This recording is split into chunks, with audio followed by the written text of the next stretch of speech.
Hi, this is Justin Dolezy of Neck Diagrams, and you're listening to GMI. Hello there, this is Ged Brockie from GMI. This is podcast episode number 39. Have you ever wondered about software developers thinking that it's an easy way to make a huge amount of money in a reasonably short space of time? Well, perhaps this podcast will show you, or at least explain to you, that it's not as easy as it seems. Justin Dolezy creates a marvellous piece of software for the guitar called Neck Diagrams, and he's just released edition number 2. If you're a guitar player who likes to write down the chords and scales that you create for your songs, even if you're a publisher, just like here at GMI, we use Neck Diagrams on a daily basis. It's that good. And with version 2, it's just taken a huge upward stride in its capabilities and its offerings. I'm going to be talking to Justin about his life as a musician, as a guitar player, what got him into actually creating this program, and you'll find out how tricky it actually is to create a software program, then market it, all the different things you've got to do to get a business off the ground. Just by listening to this podcast, you can get 15% off the GMI Guitar Shop. Go along to gmiguitarshop.com. We have lots of material there, including lessons, complete books, even mugs, printed books, audio, you name it. We've got it all there over at the GMI Guitar Shop. You just need to select the things that you're interested in and then put capital GMI and the number 01 in the coupon code and you'll get 15% off. How good is that? So, without any more chat from me, let's listen to the interview and you'll find out all about Neck Diagrams. Justin, welcome to the GMI podcast. It's fantastic to meet you at last. Hi Jed, yeah, it's great to be on. We've been trying to put this interview together for quite some time, and I'm absolutely delighted that you speak with me and speak to the listeners of GMI, because you are all about an amazing program called Neck Diagrams, which has certainly changed my life in terms of publishing for the guitar, and I know the people out there are going to love what you've got to say. So the first thing I'd like to ask you is, I can see a guitar in the background. Obviously the listeners can't, and amps and various things. Are you a full-time musician? No. Musician, hobbyist. Obviously, we would love to have become a full-time musician. I did ditch my day job for a year. When was this? Back in 2006. I realised I wasn't getting any progress with 30, 60 minutes of practice a week. I was certainly not going to turn into Joe Satriani like that. I just thought, sod it, I'll take a year off work, saved up a bit of money, keep paying the bills, and thought, I'll take a year off. And I went to Guitar Institute, now called ICMP, and did the 1-year diploma. Is that in North London? Yes, yeah, exactly. It was actually the year they moved. So we started off in Acton, and then I think the last term we had over in Kilburn, yeah. How did you find that? I was expecting it to be a load of fun, nice, easy year, but it was bloody hard work. And what did you get out of that then? I learned how much, that's the thing, isn't it? It's the old philosophical thing, is we only know what we don't know, and that really pointed out all the stuff that I didn't know, and I thought I was fairly competent at the time, but I was really only scratching the surface. So it started off with really easy stuff with sort of 60s pop kind of soul stuff, progressed through sort of rock, ended up doing country. I never really played any country before, and ended up doing jazz in the last term, which is obviously, someone who hasn't listened to jazz, it's just a complete head job, chords changing twice every bar or whatever it is at the time, and it was, ended up, with all the practicing, ended up with tennis elbow in the end. So, oh dear. So it was hard work, but yeah, it was good fun. Do you play in bands, or I take it you have played in bands? I have in the past. So, like my musical background, I started off on piano years and years ago. I don't know, when I was like 7 or something like that. Enjoyed that, but this school changed the teacher. So I had like a cool younger guy who was teaching me, and then changed it for some very old lady who was very strict, and I didn't enjoy it anymore. Did she have horn rim spectacles with a chain? horns or horn-rimmed spectacles. Horns. Did she have the ruler? Was she battering you with the ruler? Yeah, I think she might have had something like that. Yeah, that's that. Yeah, change days. That would put anyone off it. Exactly, yeah. And what happened after that then? What did I do after that? So I did, was it the trumpet? I think it was I can't remember. It must have been the violin next, I think. And my mum was a fan of the violin, so she said, well, have a crack at the violins. I did that for a bit, but then again, the school got in the way because I was like doing my grade 1, really advanced stuff, and the school, the music director said, well, you need to join the school orchestra. So there I am. They're chucking grade 3 or 4 pieces at me. I'm effectively sitting there, and this is lunchtime practice, right? So not only is it taking away my valuable playtime as a I don't know, 10 or 11-year-old, I'm also trying to play stuff I have no hope in hell of playing. So half of the time I'm sitting there miming, pretending I'm actually playing and hoping no one can not hear me not play, kind of thing, and realise what's going on. So yeah, that went downhill rapidly as well once that happened. And I think the music teachers there, they sort of realised I had some kind of interest in music, because I keep sort of gravitating towards it. So they said, well, here, have a trumpet, try this. So a completely different thing again. But yeah, that was good. I enjoyed that for a while. The only reason I stopped playing that was because one day, I mean, this is like as a teenager now, one day my dad comes home and guess what he brings home in this strange looking box? It happened to be an electric guitar, no less. Wow. What made your dad do that? That's an amazing thing to do. I think his dad, one of his mates at work was selling one off, basically. I think he picked it up for like 50 quid. Do you remember what it was? No, the very first one, I can't remember. It was a complete plank. Was that a Hondo? No. Because that's the first one I ever had. I don't know. I'd have to sit and meditate for half an hour before this one pops into my head. Like we were saying earlier about with the kids, memory of a goldfish these days. I can't remember what I had for lunch 2 hours ago, let alone, what happened. As soon as you started playing that guitar, were you smitten? Pretty much. I mean, I remember, because I also, so he didn't have an amp at the time, I didn't have an amp, and we went to like some music shop and we picked up the cheapest amp we could find. And it turned out, well, I didn't know about things called channels and overdrive, but I got really miffed that you can't get this sort of rock sound out of it, this sort of bluesy kind of, I don't know, this is back in the 80s, so I must have been listening to sort of top 40 type stuff, but at the time you had like Gary Moore, Thin Lizzy in the charts and stuff, so I was starting to listen to that kind of thing. Yeah, and then I couldn't get that sound, so getting a bit upset, but still sort of plugging away. I also had, what was the book? Some guy called Harvey, I remember the name of the book, I can't remember the guitar, but there's a book called Harvey Vinson, lead guitar, so that was very kind of like 60s, 70s kind of, started off with riffs kind of stuff, but I don't know, I couldn't somehow get into the book. I didn't know about string bending and whatnot. Isn't it amazing how the culture has changed now? Back then, information was so much harder really to come by. Yeah, exactly. And now, despite the fact that there's so much information out there, so many people don't make use of it. But they wouldn't believe you if you told them what it was like back in the day. Yeah. Exactly. I mean, I know people must still read these interviews with, I don't know, Michael Schenker and Paul Gilbert, where they're playing their vinyl records and slowing them down to 17 RPM or whatever it is, and then wearing them out. This stuff happened, you didn't have all the software that slows stuff down like these days. Don't you think that was part of why so many people became so good? I remember doing exactly the same for transcriptions, wearing out records, moving the needle back, listening again and again and again. You don't need to do that now, so you don't need to foster or get those skills to a higher level. Yeah, I get that comes down to the availability of information, right? So people realise the benefit of actually transcribing, working things out for yourself, or if you just download a tab and try and play from the tab, which amount to be gained in knowledge from actually working this stuff out for yourself if you can, and getting help when you get stuck. I remember when I was a kid, there was a record store around the corner from me, and I went in one day and I couldn't believe it. It was a cavernous sort of place with a really low ceiling. It was huge. This is in Edinburgh. And I found the double album, Led Zeppelin, The Song Remains the Same? Mm-hmm. It was a double album. I think that's the title of it. I was so excited. I think it was £3.25, which was a lot of money back then.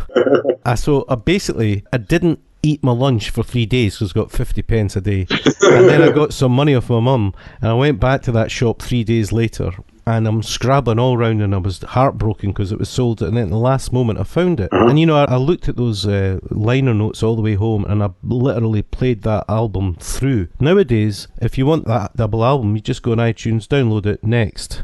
That's definitely something I'll agree. I miss a lot the whole experience of buying and finding and buying music. That was just completely different. But yeah, the whole availability now does remove, I think, in my view, some of the magic. It's just sort of too easy to get stuff. And yet, that availability is a double-edged sword in a positive way as well, isn't it? Like you say, double-edged sword. It's pros and cons to everything, basically. So at what point did you realise that perhaps you weren't going to be a pro musician? Because no doubt you were thinking you wanted to be one. Well, exactly. After school, so did A-levels and then shipped out to university. I mean, obviously before university I was like thinking after the A-levels I could take a year out then, and this was when GIT was still in. They had a school in London. I don't remember they closed it, but they had a school in London. I thought, yeah, I'll take a year, gap year, go to GIT in London and really get good. Like, that was the tagline, I think, wasn't it? Get good. Yeah. But no, the parents get in the way, don't they, of course? So they said, no, you're not doing that. Get a real job.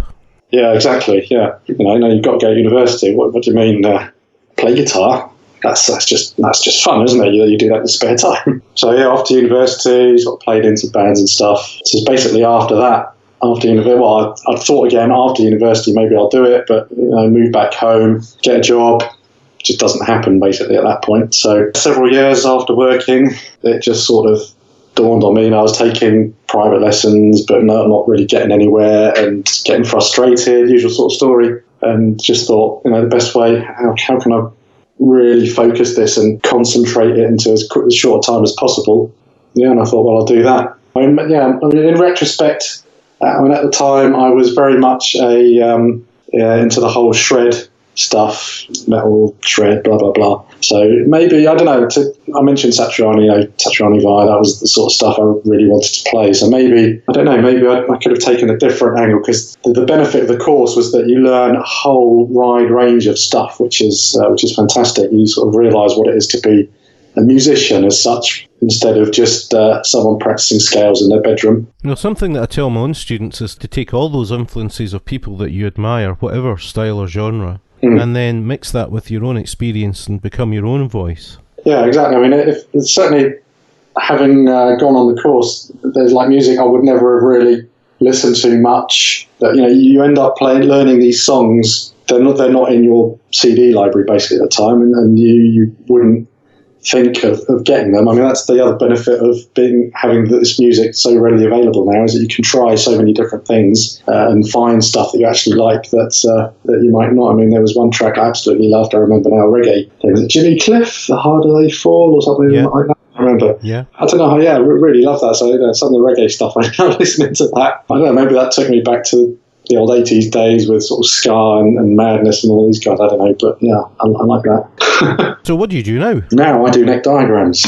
And that's your full-time... after 2 kids as well, yeah. Yeah, so, wow. Exactly. So coming back to neck diagrams, so if we sort of continue the timeline, so there was after university, get a job, boring, trying to play guitar, ended up, I don't know, that's the thing, I was compensating for not being able to play with buying lots of guitars. I've got a bit of a collection up in the attic where because what you see, there's the one back down here, I've got a Strat down here, but I've got, there must be about 10 in boxes upstairs that they have to be safe from the kids, right? So my 2-year-old has started strumming that thing and trying to pull the strings off, touching all sorts of bits, and there's bits of, obviously you get strings, difficult sometimes to cut them off at the tuners, so they end up cutting themselves on the bits poking out. So if there were too many down here, they'd either be all over the floor and in pieces, Pete Townsend style, I don't know, I was going to say Jimi Hendrix, but hopefully he wouldn't set fire to them. Yes. We've got any matches in the house.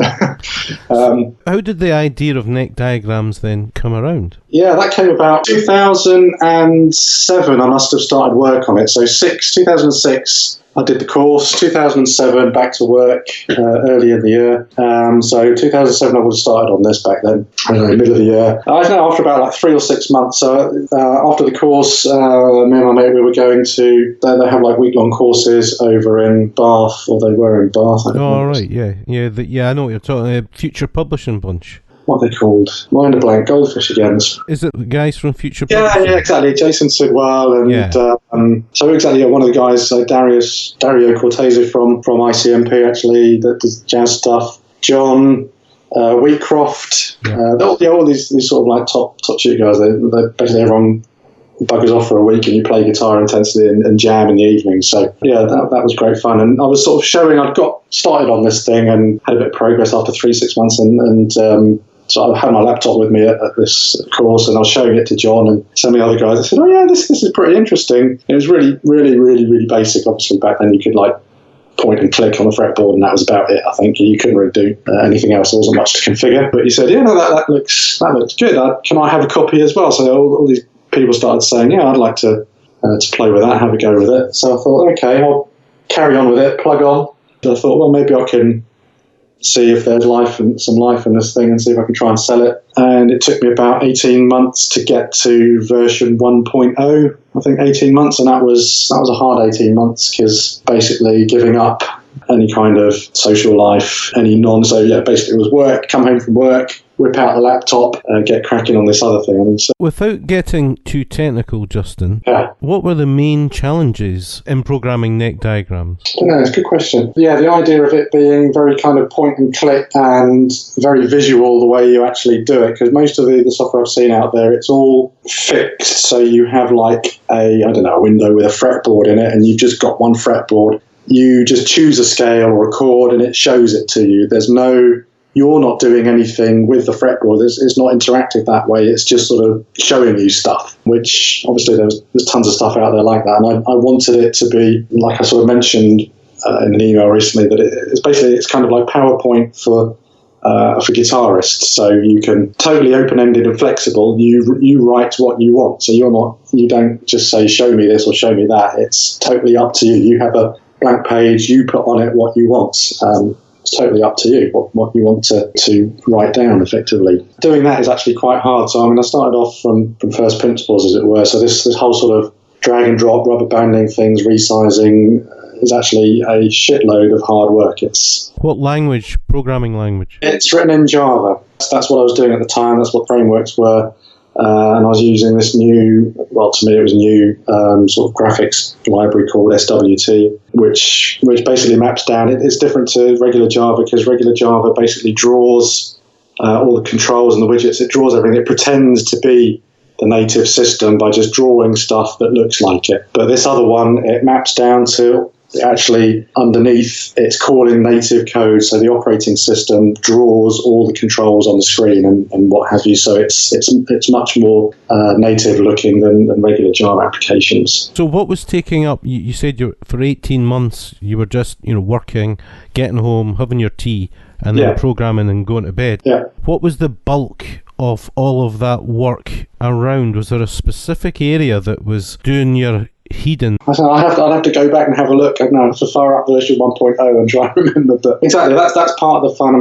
When you're writing stuff in Java, the benefit is you write it once and you can run it everywhere. That's what they try and promote it as. But from the developer point of view, they have a different kind of adage where it's write once and debug everywhere. Right? You get slightly different problems on all the platforms you try and run it on. So making sure everything is running, because it's obviously for Mac and Windows, making sure everything works the same on both of them. So compatibility is the big issue? Well, no, I wouldn't say that's the big issue. It's just writing all the features. So it's also with version 1, it was kind of like an organic design. I didn't sit there for 3 months and plan everything out. I sort of start going on in this direction and decide, no, don't like that, sort of scrap it, try something else. Writing software actually is quite a labour-intensive process, a lot more than I think people realise. And doing it yourself, if there was a team of people, that would obviously help. But basically 1.0, well, up until for many number of years, it was basically all off my own back. So not only having the software ready, right? So I had to do website, marketing, graphic stuff, organising translations. There's a lot going on behind the scenes that you don't generally see and don't think about as such. The marketing, I really loved the image that you had on 1.0. I actually thought it was an American company, but you did all of those designs, everything. No. Well, no, I did. Yeah, I did. So the application graphics was down to me, but stuff on the website. Are you talking about the two dudes? Yes. Yes, the dudes. So exactly. I don't know. Guitar Techniques magazine. So you must have read Sean Baxter's columns. I know Sean. Yeah. Yeah, okay, great. So he always has like a doodle, like a graphic relating to the article. I absolutely love those doodles, the artwork, characters that he was drawing. So he'd always do like caricatures of famous players, or Sean himself sometimes. And so, yeah, I basically contacted the guy that did that and commissioned him to do my two guys, the jazzer and the shredder guy. Yeah, they've taken a bit of a back seat now because, you say you love them. I absolutely love them as well. But yes, some feedback was that, they don't look very professional, this site looks a bit, not very pro. So they're slowly taking a back seat more and more. I did think that the website was quirky and kind of homegrown, but that was part of its charm. I do think with the release of Neck Diagrams 2, it looks so much more sort of corporate, if you want, and professional. But I liked the quirkiness, and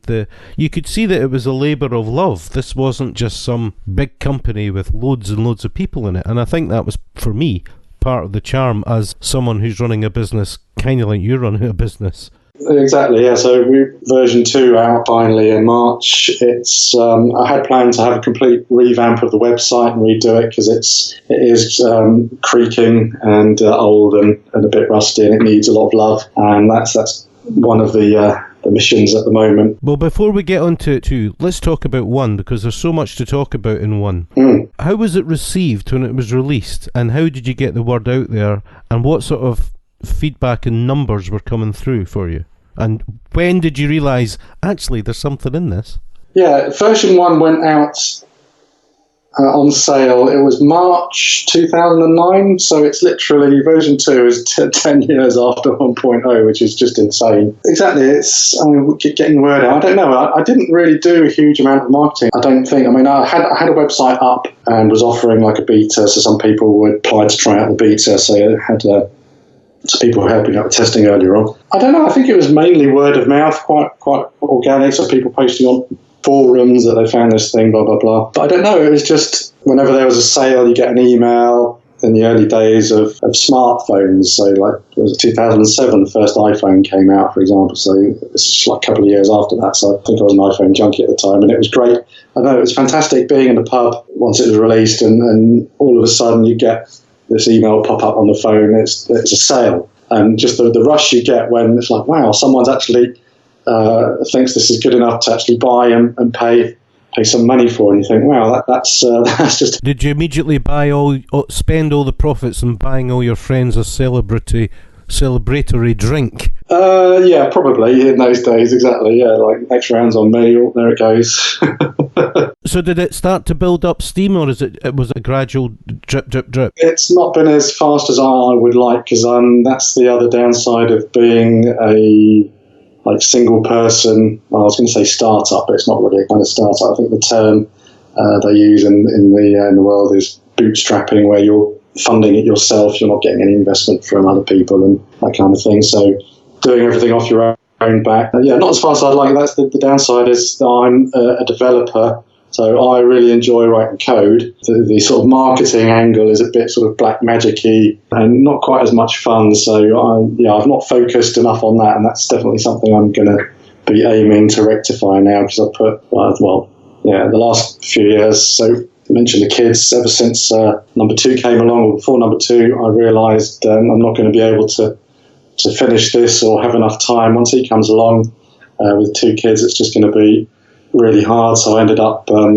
expanding the team. I took someone on several years ago. So once I realised it's time to start working on features for version 2, I had a part-time guy from some other part of the world helping out, but things didn't really progress fast enough. So back in, when was it, 16, 17? I don't even know what the year is now. It must have been in 17, so I decided to I was going to take on another guy part-time, but I thought, what the hell, baby's coming along, second child, and it's going to be crazy for a bit, so I'll take on. So I found 2 really good candidates, and I thought, sod it, I'll take them both on, push a stack of cash into this, and take them on, one of them full-time, one of them part-time. And maybe in 6 months' time, we'll have version 2 ready. So that was the. So what were they tasked with doing, Justin? What were their jobs? Well, the first area was rewriting the file handling, which is something you mentioned before on certainly in the review. That was a massive amount of work. So. Yeah, because the file handling system was basically, even though I say the first version was 18 months, there's just so many different things you need to handle when releasing the application, what it's got to do. There's so many different moving parts to it. So the file handling was done in a way to be done as quickly as possible so it works. And so there's this idea of minimum viable product, right, MVP, so you can get version 1.0 out as quickly to people, and then whether there's any mileage in it. If you don't spend 10 years on something if it's not going to sell, right? It's not a case of what's the old Kevin Costner quote, Waterworld, build it and they will come. Right, well, it was Field of Dreams actually, but Field of Dreams. It's otherwise Kevin Costner. I think Waterworld was glug glug glug. Yeah, we had to basically strip out a huge amount of code and rewrite it from scratch, and there's just so many different scenarios you have to take care of, like if someone, because now obviously the file handling, it's under the end user's control, right? So you could have a file open in neck diagrams, you could go to your Explorer or whatever, or Finder, and basically delete that file whilst it's still open in the application, right? And you have to handle these kind of situations. So there's tons of corner cases like that you have to gracefully handle. So it sounds a nightmare. Yeah, exactly. And there's always some case that pops up. Someone's done something, and you realise it's not handled. So you've got to fix stuff like that. So were both of these additional people working on programming for you? Yes, yeah, exactly. That was on the coding side. So, and they still are, in fact. So I mentioned the aim was to have it done in 6 months' time. We started work on 2.0. So the first feature of 2.0 was adding rich text editing, because obviously it was 1.0 was kind of basic in that area where you can just have one font style in the text box and that's it. So that was a common request to be able to do proper text styles and editing of text like you would in some kind of program that allows you to edit text.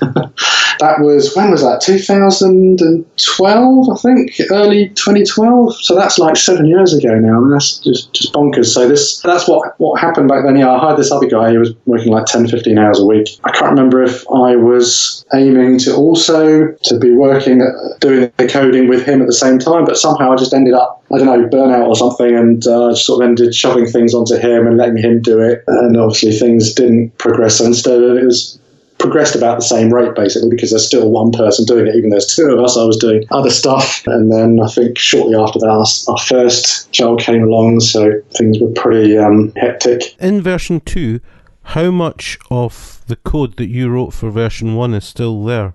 That's a good question. There is a good amount, because obviously the actual editing of the documents, the fretboard documents, is the core of it is the same. So the number of changes is pretty intense. So I'd have to have a look at that, because where we keep the code repository, they have like nice graphs that can show you how many changes there's been over time. And I'm sure it's sort of like there's like some big peaks earlier on, and like the last couple of years, the graph has like shot up massively because there's so many more people working on it now. Yeah, one of the things I really think's powerful about neck diagrams is the community aspect to the program. How much has that helped in developing the program and helping iron out bugs? Yeah, definitely having the forum on the website's been a good thing to have, with folks able to talk all things neck diagrams, ask any questions. That is a good place for us to put up tips and tricks and stuff like that. But it's definitely helped shape some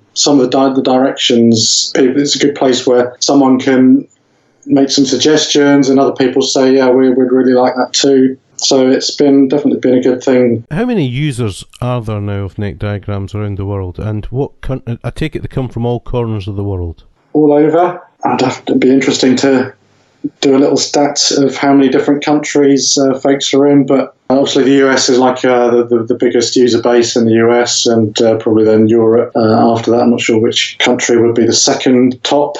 all over. So, China, Japan, China. Australia, yeah. So not many from China, but a few. I guess maybe it could expand if we translated it into Chinese. I don't know. I'm amazed you don't have a map behind you with all the countries and all the users, so you can look at your empire. So what were the... I haven't shown you my little white cat yet, have I? No. Mr. Bond. So how did you come to a decision about the new features in Neck Diagrams 2, which is a huge update? It is, yeah. Obviously, from the community, lots of suggestions there. Why there's so many new features in there? Partly because of promising too much stuff. So I'm always really happy. Yeah, someone comes up with a great suggestion and say, yeah, we'll do that, and not realising just how big a pile of stuff there is all of a sudden that we've got to add into the program. So promising too much has definitely had an impact on how long it's taken to ship the next, this most recent release, the major update, version 2. Was there anything that didn't make it into 2 that you wished you could have added? Yeah, the biggest thing, so one of the other popular requests is, we've got a scale generator, so obviously we really need a similar thing for chords. So like a chord wizard or whatever, a chord library. And that's definitely something we're going to be working on soonish once things calm down. Will that be added to Neck Diagrams or be a separate standalone program? And no, that would be included. Whether that, how soon that's the other thing. Promising too much and then saying, we'll have that available soon. So that's been an issue, and me constantly say, we'll have the version 2 ready by the end of the year, and repeating that every year for a number of years. So now I don't try not to even guess when something would be available, just say it's something we're going to do. We've got a massive list of so many fantastic ideas that people come up with that we're going to be shoving in there. And another popular request is to have some kind of basic tab support. So that was never going to make it in for version 2 because that's actually a huge chunk of work. But so that's something we'd love to experiment with. Other things like we're going to be adding at some point keyboard diagrams, lots of different kind of diagrams. So also having a stave you can drop on and maybe link it to a fretboard, and then it will show you on the stave what the chord looks like, or you can make it. You better watch, Justin. This sounds like it could grow into band in a box. Well, yeah, slightly different. Exactly. But it's not. Yeah, this isn't really at the moment. We've added the audio thing, but it's not really going to turn into some kind of workstation product because that's a completely different kettle of fish. But yeah, exactly. I mean, the aim is eventually to be like an all singing, all dancing kind. Basically a good tool for musicians to write music-related documents. Yeah, so not just or not focusing on engraving kind of things like that, where you're writing scores or whatever, but being able to write some text about a scale, show it on a stave, have a bit of tab that shows you how to play some lick in it. This kind of stuff. Being able to do it all in one place, I think, would be fantastic because there really, I don't think, isn't anything like that at the moment. There's Guitar Pro, but it's a completely different product. Well, that's more like scoring, engraving, isn't it, kind of thing, where you're writing out a piece of music rather than anything else, and it's sort of morphing into a workstation as well, isn't it? Is there a fear, is maybe too strong a word, but a concern that the thing that makes this so strong is it's about fret diagrams, and the more you add, the further you could potentially get away from that? Well, no, because I think that's obviously always going to be the primary focus. But I think there's so many things that go hand in hand with that it will add a whole load of other useful features. Yeah, obviously we don't want to depart too far from that, where we sort of stop doing any kind of fretboard enhancements, but that's not going to happen because that obviously is the core focus. One thing that I've noticed is it took 10 years to release number 2, but there was quite a few updates, perhaps for critical bugs. I know you can't be tied down because it's difficult to say, but do you envisage, as politicians say a reverse, I don't envisage any circumstances, do you envisage any circumstances where the release and upgrades and new versions actually speed up? Yeah, definitely. So I can't be doing 10-year major releases because that's no way to operate a business, basically, right? So if this thing is going to grow and build, we have to have frequent sizable updates that hopefully customers are going to be keen to have and willing to pay a small amount of money for. So that's partly an issue. So that sort of goes hand in hand with learning about marketing or the other side of things, running a business, right? So I definitely could have made version 2 should have been out much earlier, but because I promised so many things, decided to sort of keep with that vision and not turn it into version 2, 3 and 4. I probably could have easily split it into much more frequent, larger updates, but just decided to go with it for the time being and do what I promised, effectively stick to my word. Have you never been tempted to release some of the code to other software, large software firms, for them to, in effect, license it off you and integrate it into their own systems, or is that just not possible? Never really talked about that with any other company, so I don't know how that would work. That starts to get difficult at a technical level, how you might integrate things. And I don't know. I mean, I'm probably happier having my own product and being in control of it myself, rather than suddenly getting dictated to by some other firm that decides it needs to go in a different direction and it becomes something it was never meant to be. So, in wrapping up about neck diagrams, the future, what do you see as the future for it? Yeah, as I mentioned, lots of new things, tons of ideas. So like basic tab editing would be fantastic, or rather being able to create a little bit of tabs, so not score sheets kind of thing, but being able to chuck on a riff or a lick or whatever that would demonstrate what your current scale or whatever your document's talking about. So, features like that sort of embellish the core diagramming thing, right? So being able to understand the theory about what it is you're doing. So obviously having some stave notation, I think, would be good. Obviously always great to have more guitarists understand musical notation rather than relying on tab. Have you ever thought about bringing it out as an app? So yeah, somehow I haven't mentioned that, have I? Yeah, we always get lots of requests for like an iPad mobile version. So that's, ever since the iPad came out, that's been on the to-do list. But yeah, because this has taken so long to get version 2 out, hopefully now we can really start getting some traction on that and getting that going. That's definitely one of the big things we'd love to do, but we need to figure out how much. That's the other issue, is we have to basically rewrite it from scratch for these other platforms. So that's going to be a large amount of effort, and we have to figure out how much of the feature set we would be able to implement. So it's what would version 1 of a mobile version actually look like. So certainly on a phone, I can't see that you'd have like a page that you would create fretboards dropping things. It's going to be a different experience on a little phone screen. Tablet is probably going to be much more workable, where it would behave as it behaves at the moment. So, if it was a phone version, it would probably be like a quick way of inputting, creating a fretboard and doing things with a fretboard rather than having like a document editing kind of thing. So, have you ever considered a scenario where the program can listen? You can play a chord and it just pops it up. That's interesting. I don't know how accurate. I mean, there's software that sort of transcribing software that will listen to things. I don't know how accurate they are. Certainly we've had requests from folks with MIDI guitars. I don't think they're that common out there, surely, MIDI guitars, where you could just, play the chord, play a scale, and it would chuck it on the fretboard on the screen for you, which I'd love to do, but I'd probably have to invest a good bit of cash into buying some kit. I don't know what the cheapest MIDI guitar. Well, it's all come down a lot, but I guess if you're tuned to standard tuning concert pitch, then it would be a case of the input equaling something which equaled a fretboard diagram, right? Yeah, exactly. So, that's the other thing. If you're just playing something, the other problem you have to figure out is, fine, it's probably not so hard as long as you're playing it cleanly, and I don't know if it works with distortion. If you're playing on a clean sound, then you can probably get the notes easily enough, but then you have to figure out how you're going to know where someone's playing that. That becomes the hard. If it's a chord, you can obviously play it in like so many different positions. Justin, you could be part of a new Making Guitarists Play Better.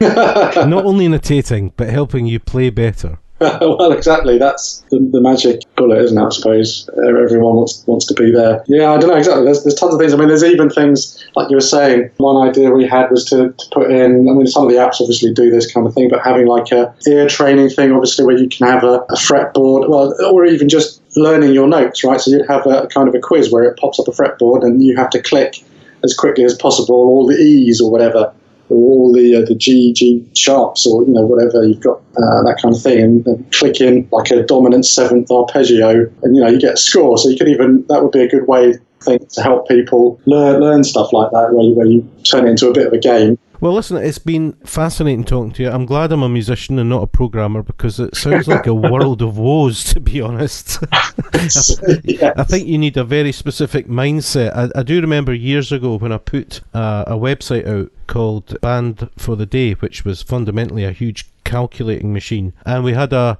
glitch on launch, and it turned out the programmer, who was long suffering, said, millions of lines of code. He said it came down to a semicolon or something that was in the wrong place, and I thought I could not do that job. All I can say is, this crazy little thing that's Well, from my perspective and the perspective of GMI, you're creating something. You've created something that has made publications that this company brings out just so much better. It's absolutely fantastic that you've worked so long and so hard and on your own for most of the time, and really stuck with it. It's obviously a labour of love, but craziness. But I'm sure I talk for thousands and thousands of people around the world who say you're doing the right thing, and I hope you continue to do the right thing and support this product, because it's certainly changed the fortunes of this company in terms of how we can get information out to others. So, Justin, thanks very much for taking the time. I know you're a busy man with children and the business and all the rest of it. It's been a long time in coming to this interview, but I'm delighted that it's actually happened.